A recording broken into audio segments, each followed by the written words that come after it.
7 children and the Alps, supposedly. Beautiful music, gorgeous music. In 1965, something happened during filming that made the entire cast break down. It wasn't a death or an accident. It was a noise, a ridiculous, childish noise that ruined take after take of the movie's most important scene. The studio spent thousands trying to fix it. They couldn't, so they covered it up instead. For 30 years, no one was allowed to talk about what really happened in that gazebo. Even Christopher Plummer, who hated the film, kept the secret until Julie Andrews finally spilled everything on live television. This monstrous helicopter had a cameraman very bravely strapped to the side where the door would be. In 1956, a German producer released 2 films based on Maria von Trapp's memoir. They became massive hits in West Germany. In fact, they were the biggest post-war films there, spreading across Europe and even South America. But in America, studios laughed them off as amateur hour. Then something strange happened. Paramount sent Tony-winning director Vincent J. Duanhu to look through potential projects. When he saw the films, he also thought they were clumsy. But something about the story touched him deeply. So instead of pitching it as a movie, he said something bold. "You can't make this a film. You have to turn it into a Broadway musical for Mary Martin." That idea changed everything. Maria von Trapp had already sold the film rights years earlier for just $9,000. In today's money, that's about $104,000. At the time, it didn't seem like much, and it wasn't. Hollywood had tried to buy just the title, but Maria refused. She insisted that if anyone was going to tell her story, they had to tell the whole thing. By the late 50s, Mary Martin and her husband Richard Holiday were trying to get in touch with Maria about the stage rights. But they couldn't find her. She was off doing missionary work in Papua New Guinea with Father Nur. Every time they arrived at a new mission station, they found letters waiting from some couple in America. Maria tore them up. She wasn't interested in Broadway. She was focused on helping people. Then fate stepped in.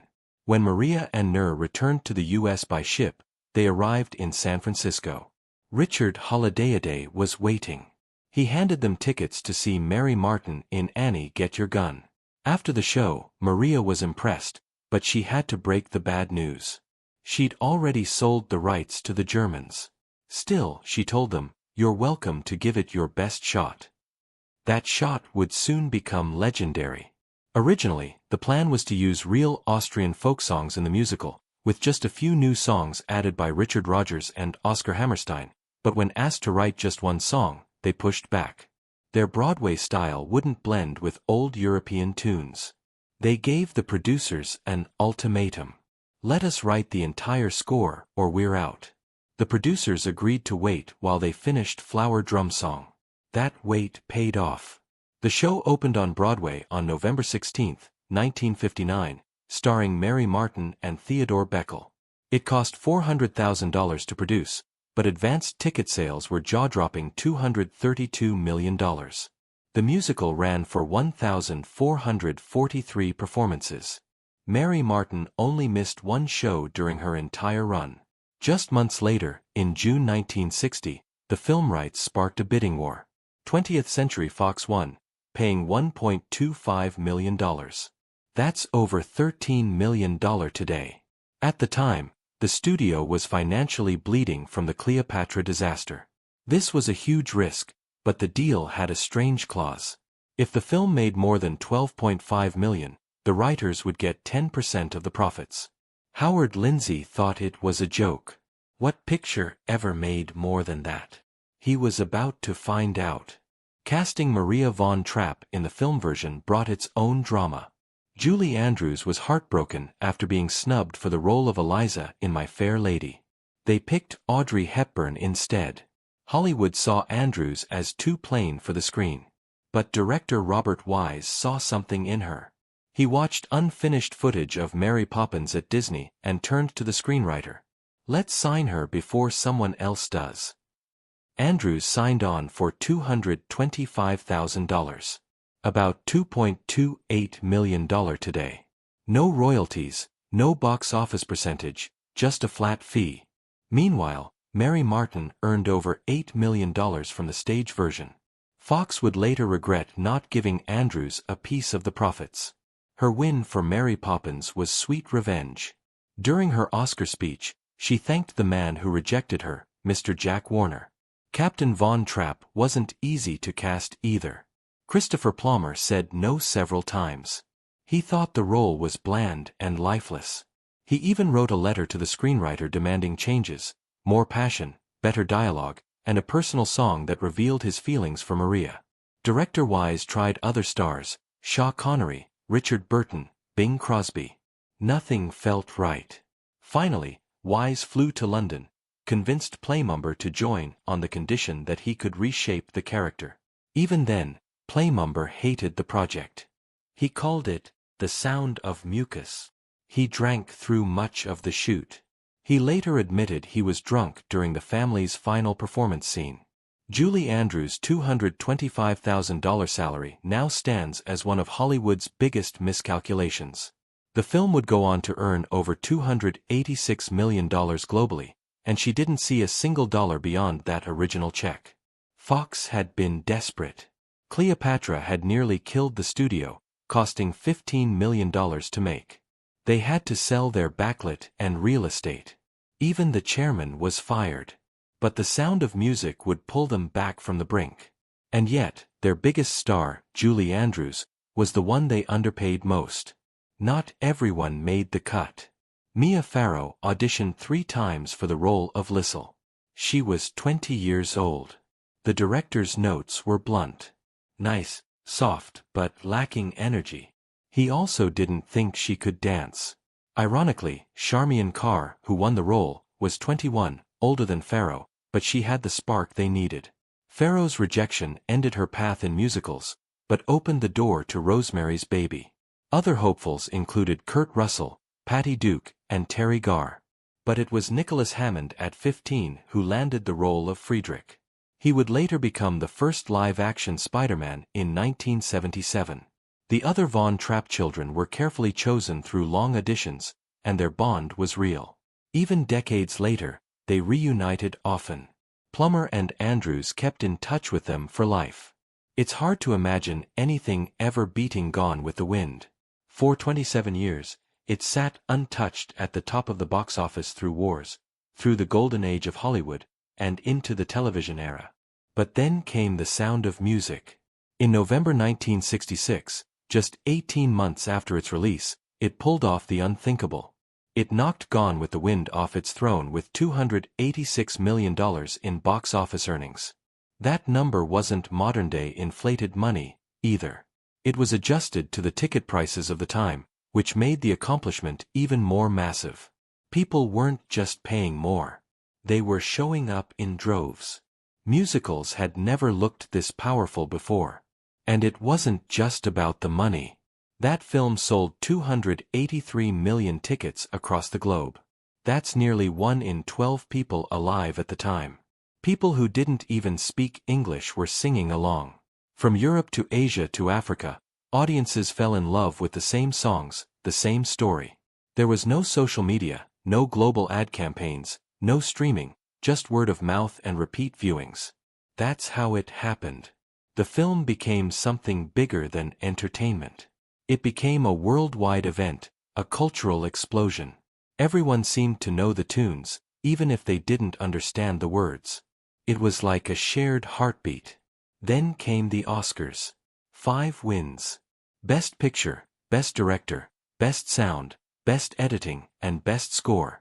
In a year packed with heavy dramas like Dr. Zhivago, it was the feel-good musical that stole the spotlight. Director Robert Weiss, who had already won for West Side Story, proved he was the master of the genre. The awards didn't just recognize the story, they recognized the way it was built. Every technical piece worked in sync. The sound, the timing, the music, even the editing stood out. And somehow, in an era when musicals were supposed to be just for fun, The Sound of Music convinced critics it was art.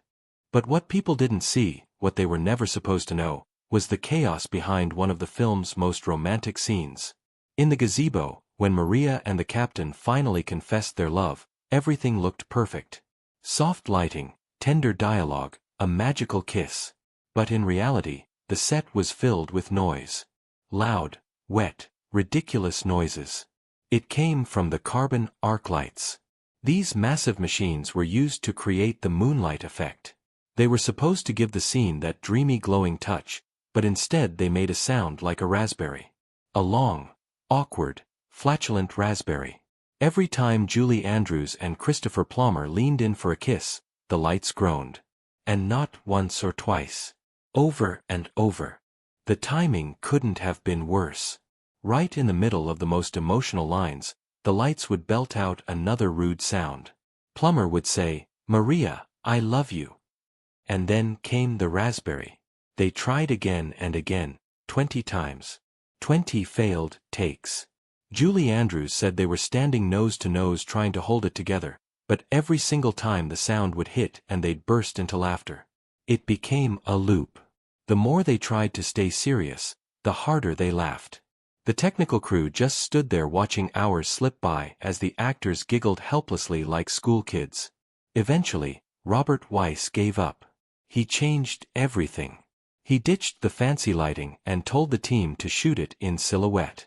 That way, the faces could stay hidden, and so could the laughter.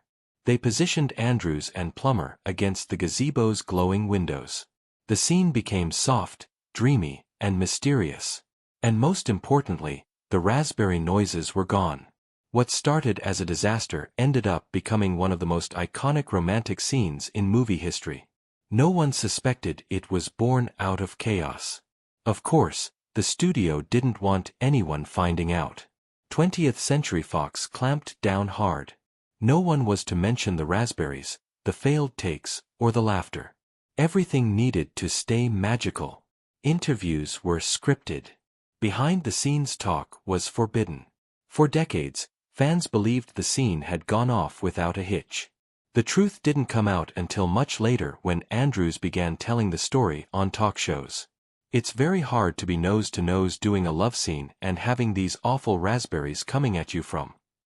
Meanwhile, Christopher Plummer was seething. He hated the movie, called it gooey, and nicknamed it The Sound of Mucus. He thought the whole thing was beneath him. The bad lighting, the constant delays, it just confirmed what he already believed. He didn't say much at the time.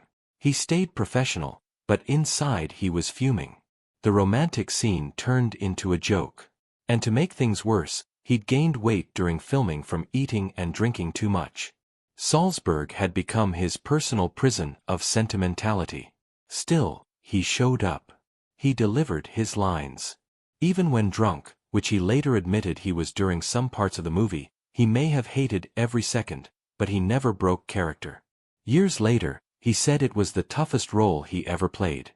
Not because it was deep or demanding, but because he had to pretend he cared.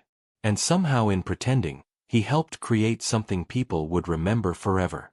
Another shocking moment came during the music festival scene where Captain Von Trapp sings Elvis with tears in his eyes.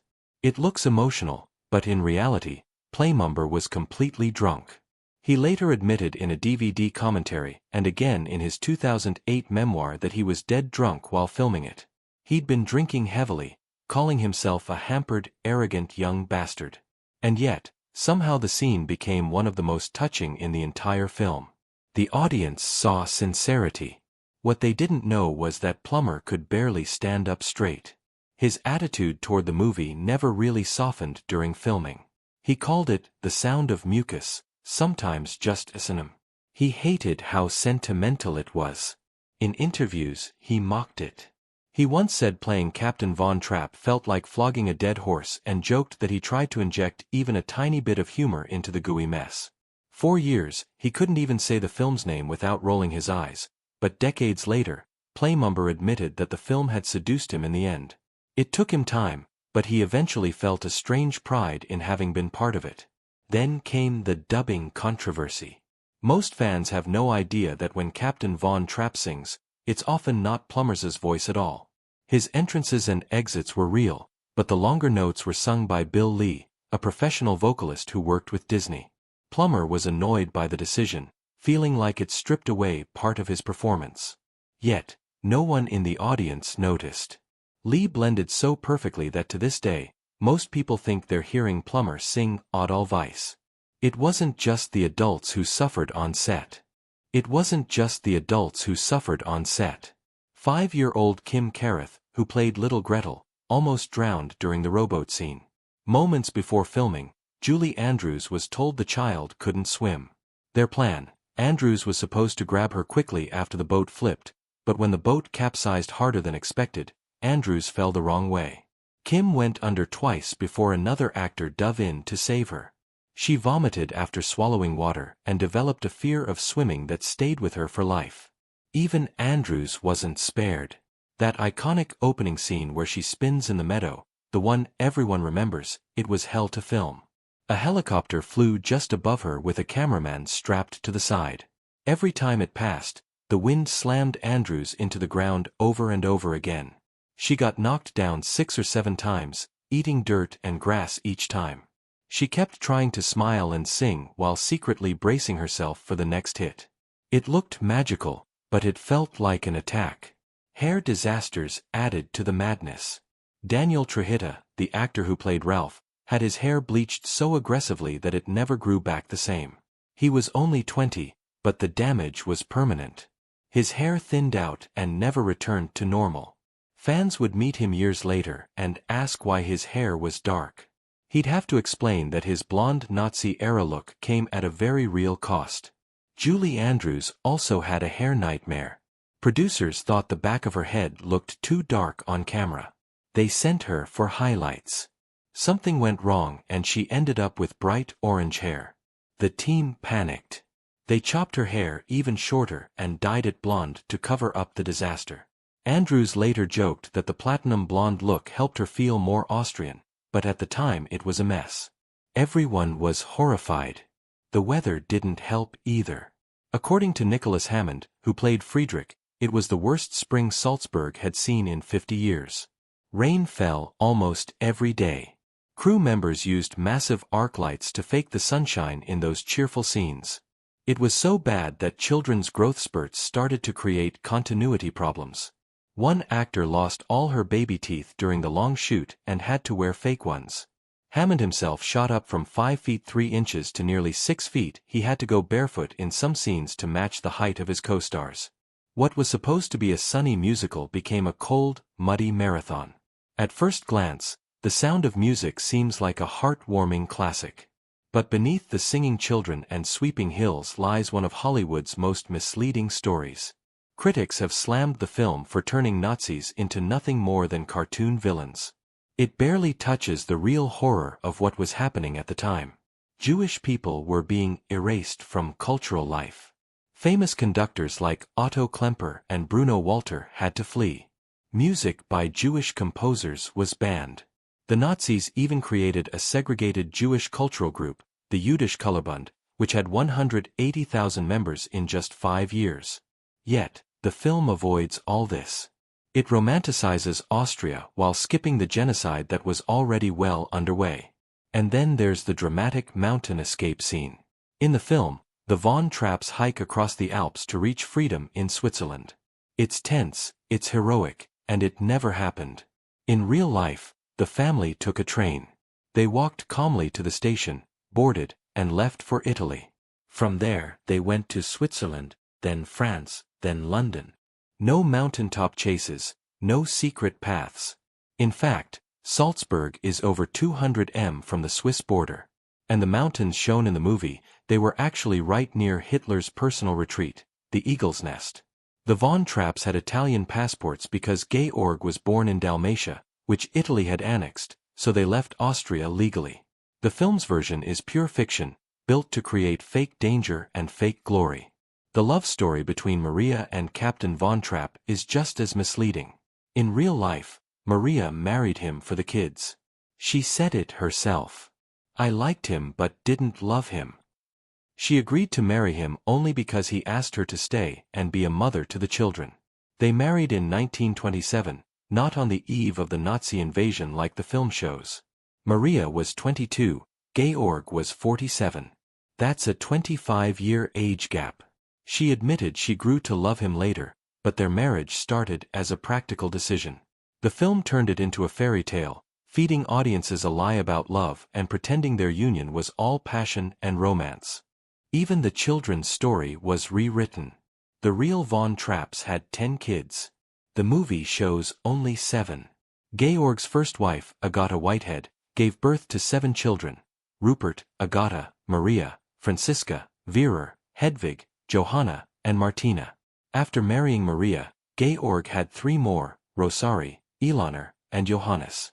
The filmmakers not only erased 3 real kids, they also changed the others' names, ages, and personalities. For example, Agata became Liesel, a confident teenager who flirts with a boy. But the real Agate was shy and serious. When the family saw her on screen, they couldn't stop laughing. These changes weren't accidents. They were done to make the story cleaner, easier, and more marketable. Hollywood didn't care about the truth. The lies didn't stop with the characters. One of the most emotional songs in the film, Edelweiss, fooled millions. People believed it was a true Austrian folk song. Even President Ronald Reagan quoted it at a state dinner in 1984, but it was written in 1959 by Americans composer Richard Rodgers and lyricist Oscar Hammerstein too. They created it specifically for the Broadway show. It was meant to sound like a farewell to Austria, nothing more. It was the last song Hammerstein wrote before he died of cancer. The fact that it's now mistaken for a real national anthem shows just how deep Hollywood fiction can go. Local Austrians weren't fooled. The Salzburg Marionette Theatre refused to work with the filmmakers. They were asked to provide puppets for the lonely goat herd scene. But the theater said no, their exact words: "This is a classy operation. We don't want them in some tacky Hollywood movie." This wasn't just about puppets. It was about pride. The Marionette Theatre had been operating since 1913. They had invented a special technique that was later recognized by UNESCO. To them, Hollywood was cheapening their art. Ironically, they later made their own Sound of Music puppet show to cash in on the tourism boom the film caused. Many Salzburg residents were angry, too. Not because of the singing, but because of the politics. The film made it look like Austria was just an innocent victim of Nazi aggression. But it wasn't that simple. Before the Nazis took over, Austria had its own dictatorship. From 1934 to 1938, it was ruled by an anti-Nazi but authoritarian regime.